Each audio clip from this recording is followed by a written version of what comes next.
जीवन में असंभव कुछ भी नहीं है। जब जागो तब सवेरा होता है।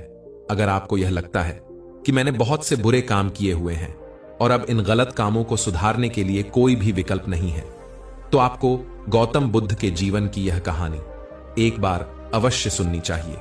एक दिन बुद्ध श्रावस्ती के एक गांव में भिक्षाटन के लिए पहुंचते हैं।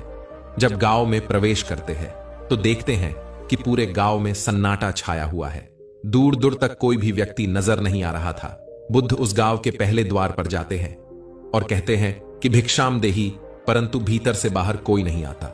बुद्ध दूसरे द्वार पर जाते हैं परंतु कोई दरवाजा नहीं खोलता। तीसरे द्वार पर जाते हैं परंतु उस द्वार से भी कोई व्यक्ति बाहर नहीं आता। फिर अचानक से एक दरवाजा खुलता है जिसमें से एक व्यक्ति बाहर निकलता है।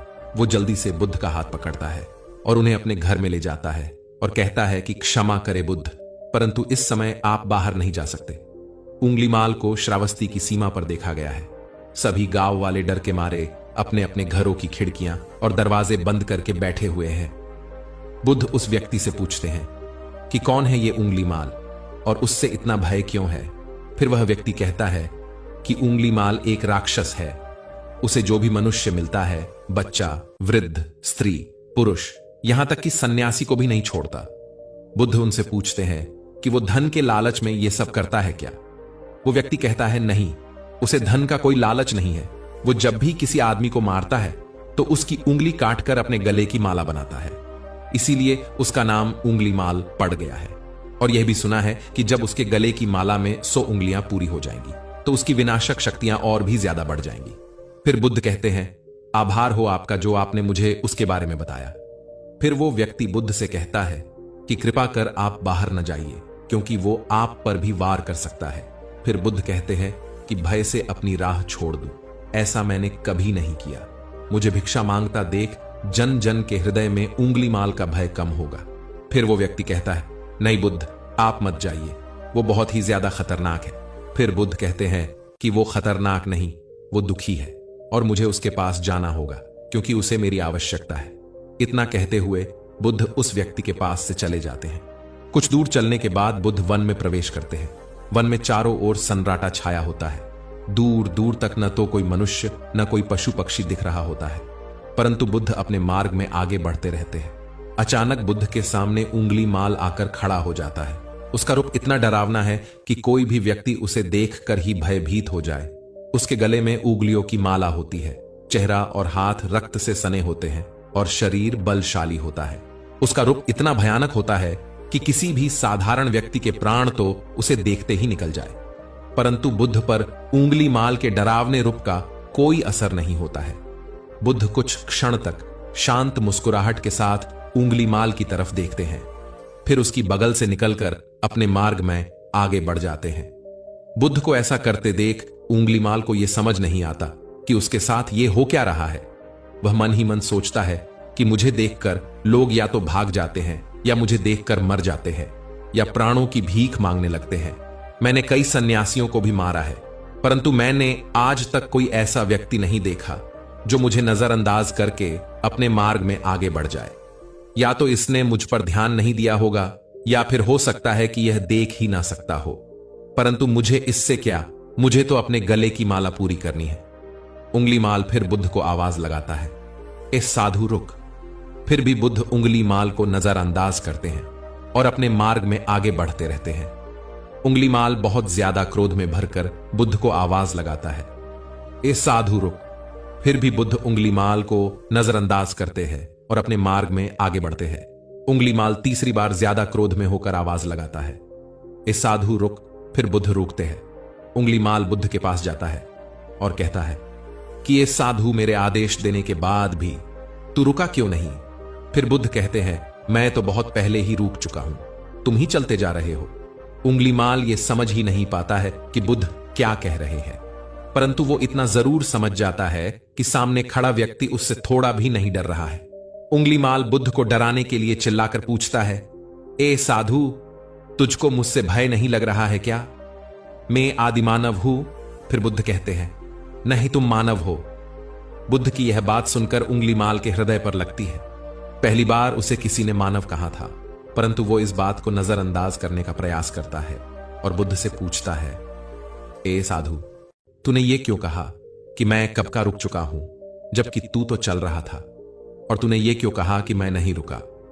फिर बुद्ध कहते हैं कि मैं बहुत पहले ही रुक चुका हूं, यानी मैंने ऐसे सारे बुरे कृत्य करना पहले ही छोड़ दिया है जिससे कि व्यक्ति को कष्ट पहुंचा सकते हैं। सब जीना चाहते हैं, बस तुम उन्हें करुणा से देखने का प्रयास करो। बुद्ध के ये शब्द दोबारा से उंगलीमाल के हृदय पर चोट करते हैं, परंतु वह दोबारा से बुद्ध की बातों को नजरअंदाज करने का प्रयास करता है। इस बार वह और क्रोध में भरकर बुद्ध की गर्दन पर अपनी तलवार रख देता है, जिससे वो लोगों की हत्या किया करता था, और बुद्ध से चिल्लाकर कहता है, नहीं मानव में ना तो प्रेम है और ना ही करुणा है, सिर्फ छल और कपट है। इसीलिए मैं सबकी हत्या करूंगा और किसी को जीवित नहीं छोड़ूंगा। फिर बुद्ध कहते हैं कि तुम्हें लोगों ने बहुत दुख दिया है। क्रूरता मनुष्य अज्ञान के कारण ही करता है। ईर्ष्या, द्वेष, मोह, माया, ये सभी अज्ञान की संतानें हैं, परंतु वो व्यक्ति ही है जिसमें दया, करुणा और समझ का उदय भी होता है। उंगलीमाल यदि इस जीवन में क्रूर और निष्ठुर लोग हैं तो दयावान भी है।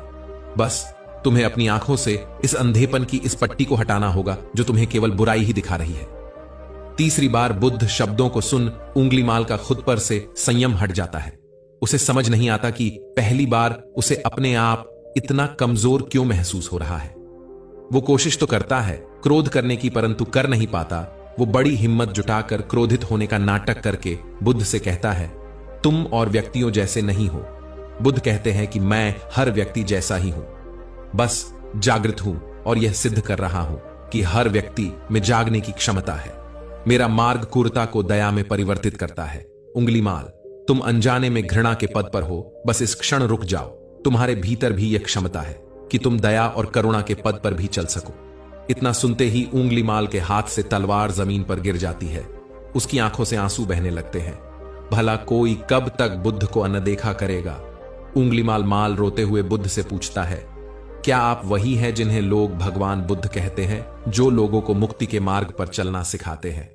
बुद्ध कहते हैं, हाँ मैं वही हूं, मैं तुम्हें मुक्ति के मार्ग पर ले जाना चाहता हूं।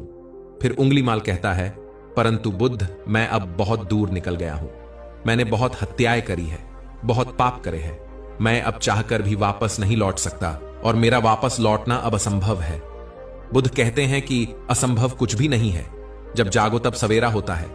फिर उंगलीमाल कहता है, मैं अब पुनः जीवन की ओर नहीं मोड़ सकता, बहुत देर हो चुकी है। बुद्ध कहते हैं, तुम में इतनी चेतना है कि तुम जानते हो कि जो तुमने अब तक किया वह बुरा था। इसका अर्थ यह है कि तुम जानते हो कि क्या अच्छा है और क्या बुरा है। उंगलीमाल, जिस दिन से तुमने अच्छा कार्य करना शुरू कर दिया, उस दिन से तुम्हारा एक नया जीवन शुरू हो जाएगा। फिर उंगलीमाल कहता है, मैं कितने भी अच्छे काम कर लूं, परंतु लोग मुझे उसी दृष्टि से देखेंगे और मुझे चैन से जीने नहीं देंगे। बुद्ध कहते हैं, उंगलीमाल, यदि तुमने हिंसा का मार्ग छोड़ा तो मैं तुम्हें मार्ग दिखाऊंगा और तुम्हारा संरक्षण करूंगा और तुम्हें लोगों की घृणा से बचाऊंगा। बस पहला कदम तुम्हें ही उठाना होगा। उंगलीमाल पूछता है, क्या यह हो सकता है? बुद्ध कहते हैं, अवश्य हो सकता है। उंगलीमाल रोते हुए बुद्ध के चरणों में गिर पड़ता है और कहता है, मैं आपको वचन देता हूं कि मैं सारे बुरे कृत्य करना छोड़ दूंगा और आपके पीछे करुणा के पथ पर चलना सीखूंगा। कृपा कर आप मुझे अपना शिष्य बना लीजिए। बुद्ध कहते हैं कि मैं किसी को अपना शिष्य नहीं बनाता, बल्कि व्यक्ति स्वयं मेरे संग से जुड़ता है। उंगलीमाल उसी समय बुद्ध का भिक्षु बन जाता है। दोस्तों, इस कहानी से हमें यह सीखने को मिलता है कि लोग सोचते हैं कि उन्होंने बहुत सारे गलत काम किए हुए हैं। अब इन गलत कामों को सुधारने के लिए कोई भी विकल्प नहीं है। इस पर गौतम बुद्ध कहते हैं कि चाहे अपने अब तक कितने भी बुरे काम क्यों न किए हुए होंगे, लेकिन अगर आप एक विचार को अपने मन में लाते हैं कि अब मुझे कुछ सही करना है, तो वही विचार आपके रूपांतरण का कारण बन सकता है। पर सबसे जरूरी बात यह है कि क्या आप पहला कदम उठाने के लिए तैयार हैं? धन्यवाद।